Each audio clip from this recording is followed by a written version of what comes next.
Inaayos na ni Senador Cheese Escudero ang formal niyang pamamanhikan sa mga magulang ng kanyang fiancé na si Heart Evangelista. Bago ang kanilang kasal, plano rin ang dalawa na magbakasyon sa abroad kasama ang mga anak ng senador. Narito ang Star Bites ni Katati Bayan.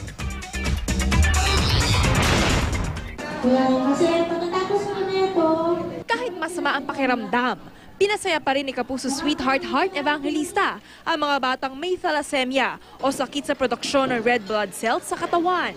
Kasama niyang fiancé niyang si Senator Cheese Escudero. Meron akong tita, actually tito, nagkaroon siya ng leukemia. And nakilala niya itong mga batang to kasi ang sakit ng thalassemia, para kami lifetime leukemia. Pero hindi siya nakakamatay.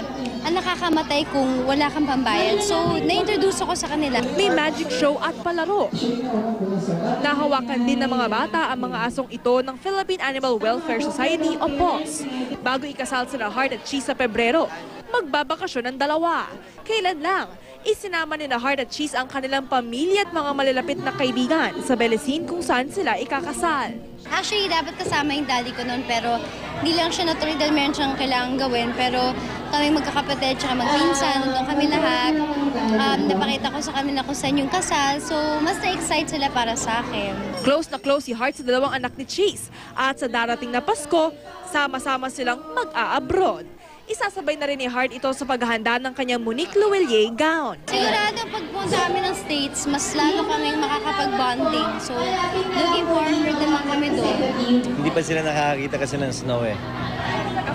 First time pa lang. Inaayos na rin daw nila ang formal na pamamanhikan sa kanyang mga magulang. We're still trying to fix it. I guess ang importante is huwag siya bigyan ng deadline, kasal o after the kasal. Ang importante, every day it gets better. Katati Bayan, GMA News.